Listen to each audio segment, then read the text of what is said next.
ವಿಚಿತ್ರವಾಗಿರೋ cinema ನೋಡಿ ತಲೆ ಕೆಡಿಸ್ಕೊತಾ ಇರೋದು ಇದು ಎರಡನೇ ಸಾರಿ. ಮೊದಲನೇದಾಗಿ ನಮ್ ಕನ್ನಡದಲ್ಲಿ ಬಂದಿರುವಂತ ಉಪೇಂದ್ರ ಅವರ UI ಸಿನಿಮಾ, ಅದನ್ನ ನೋಡಿದಾಗ ತಲೆ ಕೆಟ್ಟು ಕೆರೆ ಹಿಡ್ಕೊಂಡ್ಬಿಡ್ತು ನಂಗಂತೂ. ಮೊದಲನೇ ಸಾರಿ ರಿವ್ಯೂ ಮಾಡ್ಬೇಕಾದ್ರೆ ಚೆನ್ನಾಗಿಲ್ಲ ಅಂತ ಮಾಡಿದೆ, ಆಮೇಲೆ ಎರಡನೇ ಸಾರಿ ಚೆನ್ನಾಗಿದೆ ಅಂತ ಮಾಡಿದೆ. ಈ ರೀತಿ ಸೈಕ್ಸ್ ಆಗಿ ತಲೆ ಕೆಡಿಸ್ಬಿಟ್ಟಿದ್ರು ಉಪೇಂದ್ರ ಸರ್ ಅವರು ಆ ಸಿನಿಮಾದಲ್ಲಿ. ಅದಕ್ಕಿನ ಡಬಲ್ ತ್ರಿಬಲ್ ಈ ಸಿನಿಮಾ ನಿಮ್ಮ ತಲೆ ಕೆಡಿಸಿ ಹುಚ್ಚಿಡಿಸ್ಬಿಡ್ತಿದೆ. ಹುಚ್ಚು ಮಲ್ಲಗರ ಹಿಡ್ಕೊಂಡು ನಿಮಾನ್ಸ್ ಆಸ್ಪತ್ರೆಗೆ ಅಡ್ಮಿಟ್ ಆಯ್ತೀರಾ ನೀವು. ಆ ಲೆವೆಲ್ ಅಲ್ಲಿ ಇದೆ ಈ ಸಿನಿಮಾದ ಸ್ಕ್ರೀನ್ ಪ್ಲೇ ಪ್ರೆಸೆಂಟೇಶನ್. ಒಂದಾನೊಂದ್ ಕಾಲದಲ್ಲಿ ನಾನೇ ಕಿಂಗು, ನಮ್ಮನ್ ಬಿಡ್ರೆ ನೀವೆಲ್ಲ ಟುಸ್ ಪಟಾಕಿ ಅಂತ ಬಾಲಿವುಡ್ ಅವರು ತಿಕ್ಕ ಹಾರ್ಕತ್ತಿದ್ರು ನಮ್ಮನ್ ನೋಡ್ಬಿಟ್ಟು ಸೌತ್ ಅವ್ರನ್ನ. ಆದ್ರೆ ಇವಾಗಿನ ಟ್ರೆಂಡ್ ಯಾವ ರೀತಿ ಸೆಟ್ ಆಗ್ಬಿಟ್ಟಿದೆ ಅಂದ್ರೆ ಸೌತ್ ಅವ್ರು ಹೇಳ್ತಾರೆ ಈಗ ಬಾಲಿವುಡ್ಗೆ, ಆಯ್ತು ಯಾವ ಮದಗಳ ಹೋಗಿ ಸೆಡ್ಗಾತಗ ಚೈಲ್ಡ್ ಬಿಡತ್ತವಗಳೇ ಅಂತ ನಾವು ಅವ್ರಿಗೆ ಉಗಿತಾ ಇದೀವಿ. ಕಂಟೆಂಟ್ ಓರಿಯೆಂಟೆಡ್ ಸಿನಿಮಾಗಳನ್ನ ಕೊಡೋದ್ರಲ್ಲಿ ಈಗ ಸೌತ್ ಇಂಡಸ್ಟ್ರಿ ಎತ್ತಿದ ಕೈ. ಅದ್ರಲ್ಲೂ ಕೂಡ ಮಲಯಾಳಂ ಇಂಡಸ್ಟ್ರಿ ಅವರು ಟಚ್ ಮಾಡಕ್ಕಾಗಲ್ಲ ಅವ್ರನ್ನ. ಸಸ್ಪೆನ್ಸ್ ಥ್ರಿಲ್ಲರ್ ಮೂವಿಗಳನ್ನ ಕೊಡೋದ್ರಲ್ಲಿ ಎತ್ತದ ಕೈ, ಸರಿಸಾಟಿ ಯಾರು ಇಲ್ವೇ ಇಲ್ಲ. ನಾನು ಹೋಗಿದ್ದೆ ನಿನ್ನೆ ಮಲಯಾಳಂ ಸಿನಿಮಾ ನೋಡೋದಕ್ಕೆ, ಟೈಟಲ್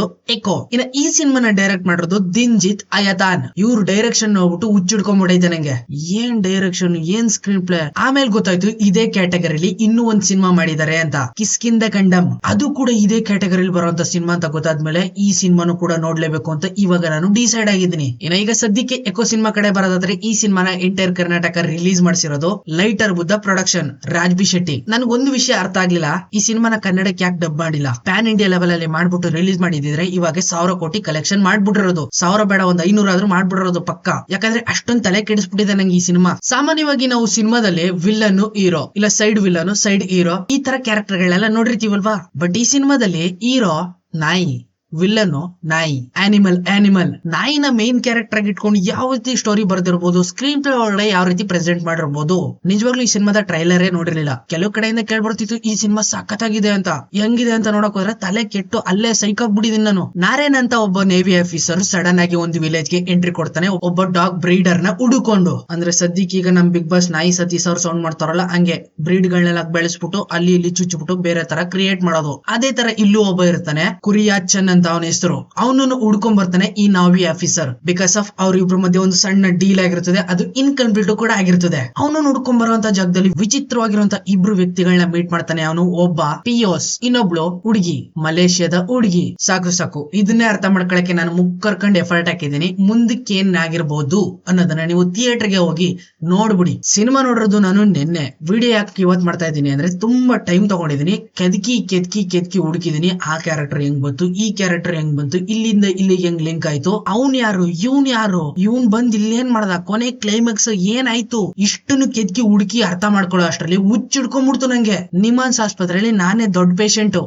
ಮೊದಲನೇದಾಗಿ ಈ ಸಿನಿಮಾದ ಸ್ಟೋರಿ ಬರ್ದಿರೋರ್ಗೆ ಎತ್ತಿ ಕೊಡಬೇಕು ಆಸ್ಕರ್ ಅವಾರ್ಡ್ ನ. ಈ ವರ್ಷದ one of the best Malayalam cinema mystery thriller ಅಲ್ಲಿ ಇದು ನಂಬರ್ 1. ಆಸ್ಕರ್ ಅವಾರ್ಡ್ ಇವ್ರು ಕೊಟ್ಟೆ ಫಿಕ್ಸ್, ಗ್ಯಾರಂಟಿ ಹೇಳ್ತಾವ್ನಿ. ಇನ್ನು ಈ ಸಿನಿಮಾಗೆ ಸ್ಟೋರಿ ಬರ್ದಿರೋದು ಬಾಹುಲ್ ರಮೇಶ್ ಅಂತ. ಇದನ್ನ ಡೈರೆಕ್ಟ್ ಮಾಡಿರೋದು ದಿನ್ಜಿತ್ ಅಯತಾನ್. ಒಂದೊಂದು ಡಿಪಾರ್ಟ್ಮೆಂಟ್ ಒಬ್ಬೊಬ್ರು ಸಿಂಗಲ್ ಆಗಿ ಹ್ಯಾಂಡಲ್ ಮಾಡ್ಕೊಂಡ್ರೆ ಸಿನಿಮಾ ಯಾವ ಲೆವೆಲ್ ಬರುತ್ತೆ ಅನ್ನೋದಕ್ಕೆ ಇದೆ ಕಾರಣ. ಸಿನಿಮಾ ಸ್ಲೋ ಆಗಿ ಬರ್ನ್ ಮಾಡ್ಕೊಂಡು ಹೋಗುತ್ತೆ ಸ್ಕ್ರೀನ್ ಪ್ಲೇ ಒಳಗಡೆ. ಬಿಕಾಸ್ ನಿಮ್ಗೆ ಅನ್ಸುತ್ತೆ ಬೇಡದೇ ಇರೋದ್ನೆಲ್ಲ ಆಡ್ ಮಾಡಿದಾರೆ ಅಂತ. ಬಟ್ ಅದನ್ನ ನೀವು ಕೂತ್ಕೊಂಡು ರಿಯಲೈಸ್ ಮಾಡ್ಕೋತಿರಲ್ಲ, ಈ ಸೀನ್ ಇಂದ ಇಲ್ಲಿಗೆ, ಇಲ್ಲಿಂದ ಅಲ್ಲಿಗೆ ಆ ರೀತಿ ಕನೆಕ್ಟ್ ಆಗಿ ಈ ಕ್ಯಾರೆಕ್ಟರ್ ಹಿಂಗ್ ಬಂದು ಹಂಗ್ ಬಂದು ಹಿಂಗೋಗಿ ಅಯ್ಯೋ, ಒಂದೊಂದು ಸೀನ್ ಗಳು ಕೂಡ ಮಾಸ್ಟರ್ ಪೀಸ್. ಸಿನಿಮಾ ಇರೋದು ಬರೀ ಜಸ್ಟ್ 2 ಗಂಟೆ 7 ನಿಮಿಷ ಅಷ್ಟೇನೆ. ಯಾವ್ದೋ ಒಂದ್ ದೊಡ್ಡ ಸಿನಿಮಾನೇ ನೋಡ್ಬಿಟ್ಟು ಆಲ್ಮೋಸ್ಟ್ ಒಂದ್ 3-3.5 ಗಂಟೆ ಅಂತ ಫೀಲ್ ಮಾಡೋದ್ರಲ್ಲಿ ಡೌಟೇ ಇಲ್ಲ. ಇನ್ನ ಸಿನಿಮಾದೊಳಗಡೆ ಬಂದಿರುವಂತ ಎಲ್ಲಾ ಕ್ಯಾರೆಕ್ಟರ್ ಗಳು ಯಾವ ರೀತಿ ಆಕ್ಟ್ ಮಾಡಿದಾವ ಅಂತ ಕೇಳೋದಾದ್ರೆ ನೋ ಡೌಟ್ ಪ್ರತಿ ಒಂದು ಕ್ಯಾರೆಕ್ಟರ್ ಕೂಡ ನಿಮ್ಮನ್ನ ಯಾವ ಲೆವೆಲ್ ಅಲ್ಲಿ ಎಳ್ದು ಹಿಡ್ಕೊಳ್ತದೆ ಅಂದ್ರೆ ಬಿಟ್ಟೋಗ್ ಮನ್ಸೇ ಆಗಲ್ಲ. ಮೊದ್ಲು ಹೇಳಿದಾಗೆ ಸಿನಿಮಾದಲ್ಲಿ ನಾಯಿನೇ ಹೀರೋ, ನಾಯಿನೇ ವಿಲ್ಲನ್ ಅಂದಾಗೆ ಈ ನಾಯಿ ಮೇಲೆ ಯಾವ ರೀತಿ ವರ್ಕ್ ಮಾಡಿದ್ದಾರೆ ಅಂತ ಕೇಳಿದಾಗ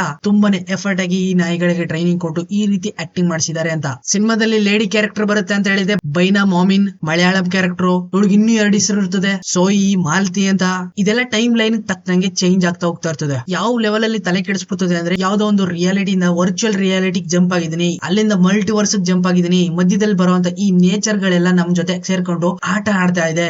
ಈ ರೀತಿ ತಲೆ ಕೆಡಿಸ್ಬಿಡ್ತದೆ ಒಂದೊಂದು ಸ್ಕ್ರೀನ್ ಪ್ಲೇ ಒಳಗಡೆ. ಫಸ್ಟ್ ಇಂಟರ್ವಲ್ ಗೆ ತಲೆ ಕೆಡಿಸ್ಕೊಂಡು ಕೆರ್ಕೊಂಡು ನೋಡ್ತಾ ಇದೀನಿ, ಏನಾಯ್ತು. ನನಗ್ ಬೇರೆ ಮಲಯಾಳಂ ಅರ್ಥ ಆಯ್ತಲ್ಲ, ಇಂಗ್ಲಿಷ್ ಸಬ್ ಟೈಟಲ್ ಕೂಡ ಸರಿಯಾಗಿ ನೋಡ್ತಾ ಇಲ್ಲ, ಸ್ಕ್ರೀನ್ ಪ್ಲೇ ಬೇರೆ ಈ ರೀತಿ ವಿಚಿತ್ರವಾಗಿದೆ. ತಲೆ ಕೆರ್ಕೊಂಡು ಯೋಚನೆ ಮಾಡ್ಕೊಂಡು ಕೂತಿದೀನಿ ಸೆಕೆಂಡ್ ಹಾಫ್ ಅಲ್ಲಿ ಇನ್ಯಾವ ರೀತಿ ಕೆಡಿಸ್ಬೋದು ಇವರು ತಲೆನಾ ಅಂತ. ಅಂಡ್ ಫೈನಲ್ ಆಗಿ ಕೊನೆ ಕ್ಲೈಮ್ಯಾಕ್ಸ್ ರಿವೀಲ್ ಆಗ್ತಿದಾಗನೆ ನನಗಂತೂ ಹುಚ್ಚು ಮಲ್ಲಗರ ಹಿಡ್ಕೊಂಡು ಬಿದ್ದು ಓಡ್ ಬಂದಿದ್ದೀನಿ.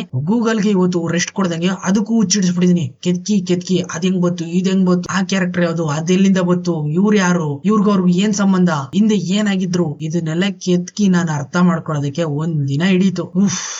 ಇಂಗ್ಲಿಷ್ ಅಲ್ಲಿ ಒಂದು ವರ್ಡ್ ಇದೆ, ಮೈಂಡ್ ಫಕಿಂಗ್ ಗೇಮ್ ಅಂತ. ಕನ್ನಡದಲ್ಲಿ ಹೇಳಕ್ ಹೋದ್ರೆ ಕ್ಯಾಕರ್ಸಿ ಮೊಕ್ಕಕ್ಕೆ ತುಬುಕ್ ಅಂತ ಹೋಗಿತಾರೆ, ಅದಕ್ಕೆ ಇಂಗ್ಲಿಷ್ ಅಲ್ಲಿ ಹೇಳ್ತಾವನಿ. ಮೈಂಡ್ ಫಕಿಂಗ್ ಗೇಮ್ ಅಂದ್ರೆ ಇದೇನೆ. ಕನ್ನಡದಲ್ಲಿ ಕಾಂತಾರ ಚಾಪ್ಟರ್ 1, ಮಲಯಾಳಂ ಅಲ್ಲಿ ಈ ಎಕೋ. ಈ ಎರಡು ಸಿನಿಮಾಗಳನ್ನ ರೀಮೇಕ್ ಮಾಡೋದಕ್ಕೆ ತಿಕ್ಕದಲ್ಲಿ ದಮ್ ಇರ್ಬೇಕು ಬೇರೆ ಇಂಡಸ್ಟ್ರಿ ಅವ್ರಿಗೆ. ಅದು ಹಾಲಿವುಡ್ಗೂ ಇಲ್ಲ.